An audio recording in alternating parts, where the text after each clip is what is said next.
Albatross, which is a two-seat base jet trainer, also used as a light ground attack aircraft. The first flight for this airplane was in lightweight airplane. This aircraft weighs in at about 1,300 pounds.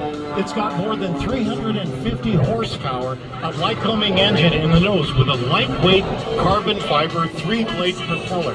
This is what gives this aircraft this unusual and unlimited capabilities. And Brad recovers inverted now, holding the airplane upside down momentarily and pushing out the Douglas F-4 Phantom, as well as the Republic. And both of these aircraft were very, very capable aircraft, but they were in for a surprise in